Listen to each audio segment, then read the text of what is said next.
Hello, live feeders! There has been an eviction, but are they going anywhere? Let's talk about that. It's time to wrap up reality. I'm your host, Tom Vasey, and welcome to TV Talks with Tom.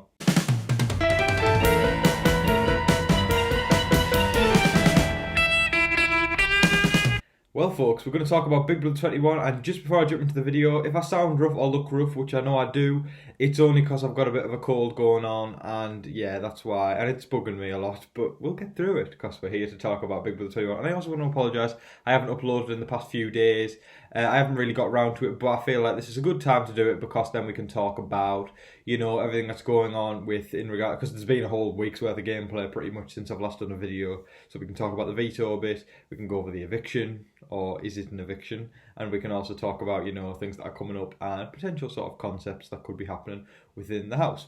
But initially, I'll sort of give like a little rundown of what's happened in the previous week. So we'll talk about the nominations for. Did I do the nomination? We'll say them anyway. So anyway, Christy got HOH, and she decided to nominate Cliff Hogg the Third, and she also nominated Kat, who was Catherine, but we all call Kat now. And yeah, so that happened. There was a lot of sort of talk that, Kat was going to be the target at first. And, she had said to both of them they were the pawns. So, straight away, week one, we've got some people saying this, some people saying that. And it causes a lot of confusion. The dynamics are shifting left, right, and centre. So we don't know what's going on there. But we know that Christie's real target is Kat. And Cliff is the real pawn, even though she said to both of them that they are pawns. And then the veto competition came around, but just sort of between the nominations and veto, there'd been talks that, especially Jack and Mickey were pushing that they wanted to have Kemi on the block and they wanted to backdoor Kemi. So that was completely unplanned. We had the Grateful Alliance. This is new. This is an alliance formed with Jack, Mickey, Christy, Tommy, Sis, Nick, Bella, and I'm forgetting people, folks. I cannot remember. And Holly. Yeah, that was Grateful. So yeah, they decided, yeah, we're going to backdoor Kemi, but the people who were pushing that the most were Mickey and Jack. And, towards, the veto, Christy had a bit of a breakdown and she sort of decided, I don't know why, I'm going to put up Kemi. I've got no reason to put her up, I am playing Jack and Mickey's game by doing that. So she was sort of expressing to people, I don't want to put her up. So then the veto competition came round, and Casey from BB20 was hosting, which was all good fun. Because I quite liked Casey last year. I was not a level 6 fan at all by any stretch of the imagination. But Casey was probably my second favourite in level 6. Rachel being my first, my favourite. So yeah, that was fun to see Casey back, and she hosted the veto comp, and we had everyone playing. It was a food fight sort of thing. Like if you all remember the one last year, I think it was sort of set in like an alien sort of like planet or whatever like that, and then have goop flying towards them, and they'd have to catch a ball or whatever. This time they were just catching bits of food instead in like a school cafeteria in high school, and they'd have onions flying at them, strawberries, and they had to catch these certain foods to get points. And the person who ended up winning the veto competition, I believe, by 1 point was Sam. So well done to Sam for winning the veto competition. And he was over the moon about that. He was super happy. And straight away, he'd gone round talking to folk. And he'd said to most people, including Cliff, I would like to use the veto on Cliff. He was saying, I just feel it's the right thing to do. He was going, because Sam's a dad, and he was saying, Cliff's the dad as well, and I think it'd just be nice to sort of, he's been through enough already, having been banished, then nominated. He'd just like to use the veto on Cliff. And I was more than happy with that, because Cliff is my favourite. So, yeah, I wanted that to happen, and Christy brought Sam up to the HOH room and discussed with him the concept of putting Kemi up on the block. And she was saying, I don't want to do it. I'm playing someone else's game by doing it.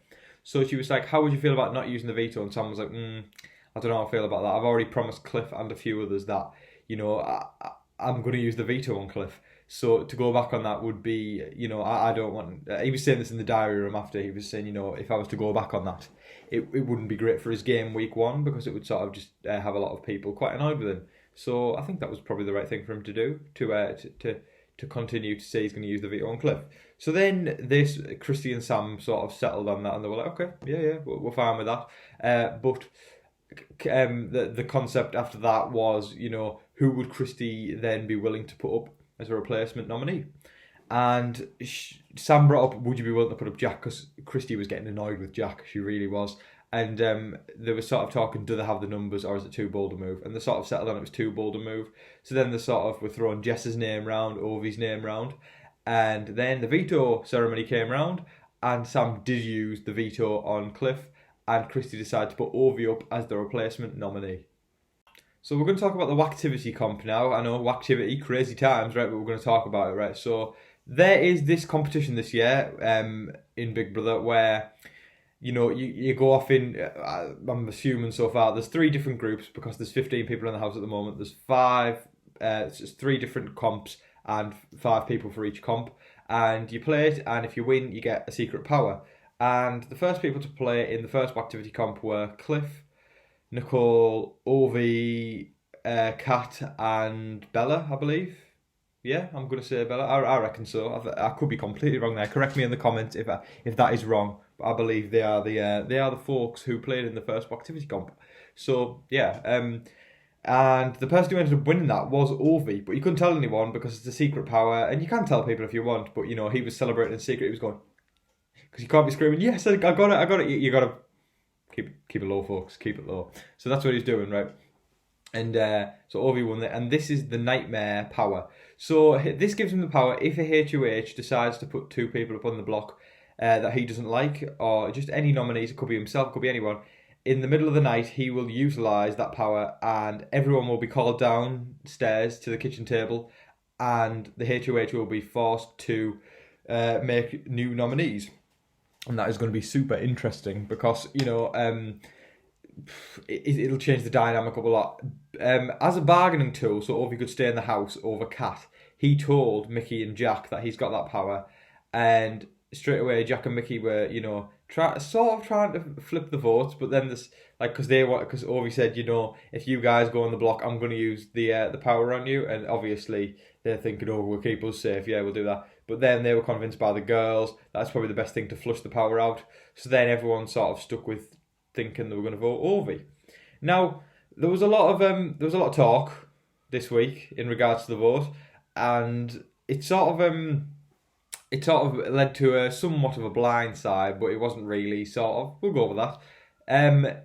Every single day, Ovi and Kat were campaigning hard. Like, Kat was so paranoid, and Ovi was just campaigning really, really hard. And they both kept getting told, "You're safe. You're not going anywhere. We're voting the other person out."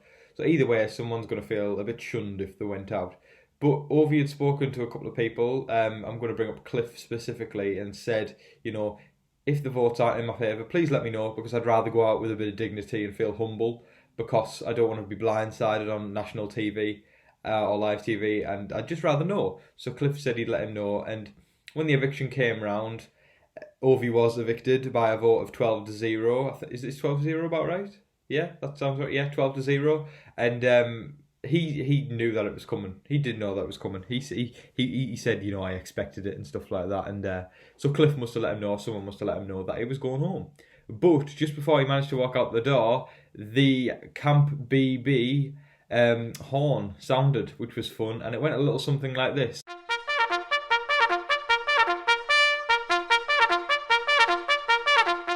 And that means that Camp Comeback is in session. Everyone returned to the lounge, so everyone goes back to the living room, sits down, and Ovi's like, "Is this including me, Julie?" And Julie was like, "Yes, especially including you, Ovi." So everyone goes and sits back down and says, "Camp Comeback is in session. You are evicted from the Big Brother house, so Ovi is out the game. But he will continue to live in the Big Brother house." Now I was thinking, oh, like, this is a twist, this is drama waiting to happen. But I think Ovi is not the type of person to stir up things. He's not the sort of guy to cause conflict, so I think he's going to be pretty easygoing. But just before Julie finished her sentence, the doorbell rang, and David came running in, and David has returned to the game as well, not as a house guest, but he is out the game, but still with Ovi in Camp Comeback. So they've got this room upstairs next to the HOH room. It's a bit squalor, and you know, it's all that sort of stuff. They're just living on mattresses, and it's not great living style, but they can get by on it, and compared to the rest of the house anyway, and they will continue to play the game, just the social game aspect. And one of the first 4 house guests evicted, so we've got Ovi and David, and the following 2 who are next going to be evicted. have a shot to get back in the game for real. But for now, they will be living in camp comeback amongst everyone. So every single time someone gets evicted, it could get more super awkward, especially if someone's like, the argumentative type. It's drama waiting to happen and arguments. So we'll see where that goes. So it's going to be super interesting figuring out the dynamic there. I'd rather, at the moment, because I know more of Ovi, I'd rather Ovi return over David, because Ovi seems like a super fan of the game. But we'll see, because we'll see what David's like in the upcoming days, and we'll see if he's going to be a good house guest. But in regards to the new HOH, we had the new HOH competition, and it came down at the end to Jess and Jack. And it was a sort of 4th of July themed competition. Happy 4th of July, by the way, Americans. I know I'm British and I live in the UK, but happy 4th of July to you all over there. Hope you have a fine day. And it was 4th of July themed. And they had to sort of look at firework patterns and answer questions about them regarding the colours. So it's red, white or blue. They had to answer those questions. And eventually Jack won the head of household competition, so he's the second head of household of the summer, and he has made it clear throughout the week that he wants to target Kemi, so I think it's very likely we're going to see Kemi on the block this week. Overall though, just completely overall, I'm super excited to see where this week goes, because I wasn't too happy about Jack winning HOH, but for me, I want to keep Cliff safe, so, I think with Jack as HOH, I don't think he's going to be nominating Cliff, which excites me, because that means we've got another week at least of Cliff, I'm hoping. But he's targeting Kemi, who on social media people seem to be a huge fan of. I'm not myself. I'm going to address this actually. I cannot stand some of the folk who support Kemi, because Kemi on the live feeds, she comes across as quite nice. I didn't expect it. Pre-game, I was thinking, oh God, here we go. This is going to be someone who's just really, really full of herself and thinks she's better than everyone else. To some extent she is, don't get me wrong. But she's much better than I thought she would be. But the Kemi fans are absolutely horrendous. Not all of them, but a lot of them are horrible. Somebody will say the slightest thing about her and straight away they'll all jump on the bandwagon, being absolutely horrible and hurling abuse towards them. And I just think it's frankly disgusting. I think you need to keep an open mind rather than just, if someone says the slightest thing about Kemi and straight away they all attack that person. I just think it's horrible. It really isn't nice, and it's not the spirit of a TV show we all unite to enjoy. And I'll tell you, here's a little anecdote, folks, right?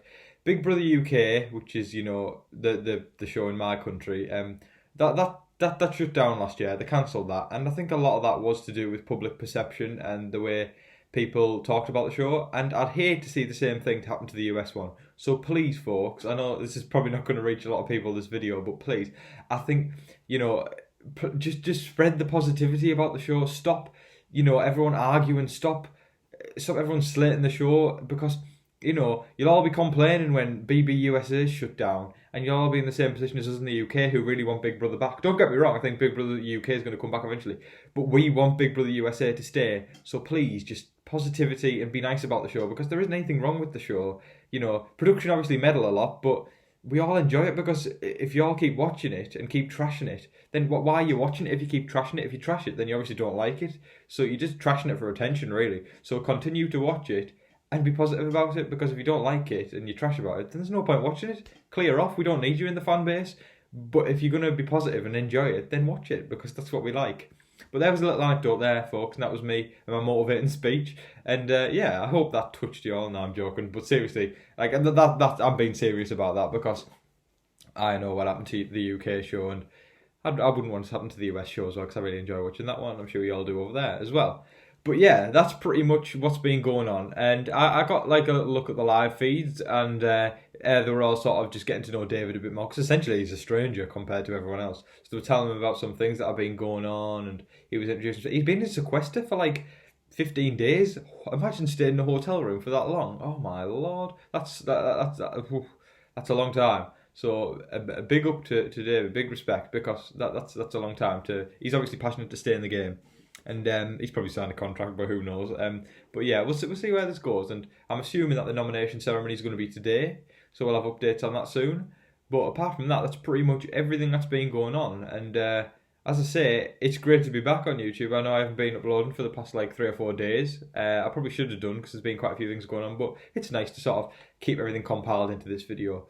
But again, I'll thank you all for tuning in. Thank you for everyone watching.